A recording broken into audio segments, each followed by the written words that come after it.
Taste the Daily.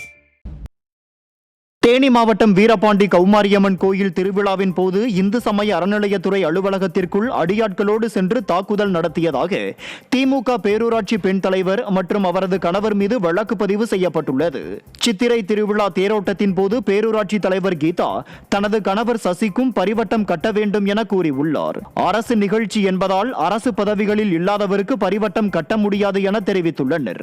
இதனால் ஆத்திரமடைந்த சசி அர்ச்சகர்களை மிரட்டி தனக்கு பரிவட்டம் கட்ட வைத்துள்ளார். தேரோட்டம் முடிந்ததும் அறநிலையத்துறை அலுவலகத்திற்கு அடியாட்களுடன் சென்ற கீதா மற்றும் அவரது கணவர் சசி ஆகியோர் அறநிலையத்துறை அதிகாரிகளை ஆபாசமாக பேசி தாக்குதல் நடத்தி உள்ளனர். விடியா ஸ்டாலின் ஆட்சியில் திமுகவினரின் அராஜகம் நாளுக்கு நாள் அதிகரித்துள்ளதாக குற்றச்சாட்டு எழுந்துள்ளது. சிவகங்கை மாவட்டம் காரைக்குடி அருகே அரசு பேருந்தின் முகப்பு விளக்கு எரியாததால் பயணிகள் பாதிக்கப்பட்டனர். புதுவயல் அருகே 40க்கும் மேற்பட்ட பயணிகளுடன் சென்ற பேருந்தில் விளக்குகள் மற்றும் முகப்பு விளக்குகள் செயலிழந்தது. ஓட்டுநர் மற்றும் நடத்துனர் நீண்ட நேரம் பழுது பார்த்தும் பயனில்லாமல் மாற்று பேருந்து மூலம் பயணிகள் அனுப்பப்பட்டனர். முக்கிய வழித்தடங்களில் பழுதான பேருந்துகளை இயக்குவதற்கு பதிலாக புதிய பேருந்துகளை பயன்படுத்த பொதுமக்கள் கோரிக்கை விடுத்துள்ளனர். விருதுநகர் மாவட்டம் ராஜபாளையம் அருகே மருத்துவ துணி உற்பத்தி செய்யும் சிறு குறு விசைத்தறி உரிமையாளர்கள் கூலி உயர்வு கோரி 3வது நாளாக வேலை நிறுத்த போராட்டத்தில் ஈடுபட்டனர். சத்திரப்பட்டி, சங்கரபாண்டியபுரம், ஐயனாபுரம், சமுசிகாபுரம் பகுதிகளில் 500க்கும் மேற்பட்ட விசைத்தறி உரிமையாளர்கள் மருத்துவ துணி உற்பத்தி செய்து வருகின்றனர். இதனை நம்பி நேரடியாகவும் மறைமுகமாகவும் 5000க்கும் மேற்பட்ட தொழிலாளர்கள் உள்ளனர். 3 ஆண்டுகளுக்கு முன்பு போடப்பட்ட ஒப்பந்தம் காலாவதியாகிவிட்டதால் கூலி உயர்வு கேட்டு சிறு குறு விசைத்தறி உரிமையாளர்கள் வேலை நிறுத்தத்தில் ஈடுபட்டுள்ளனர்.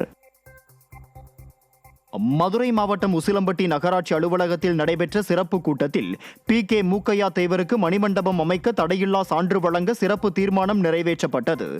அதிமுக சார்பில் எதிர்க்கட்சி துணைத் தலைவர் RB உதயகுமாருக்கு நகர்மன்ற உறுப்பினர்கள் நன்றி தெரிவித்தனர். மேலும் தமிழ்நாடு அரசின் வரி உயர்வை கண்டித்து அதிமுக நகர்மன்ற உறுப்பினர்கள் வெளிநடப்பு செய்தனர். இதனால் கூட்டத்தில் பரபரப்பு ஏற்பட்டது.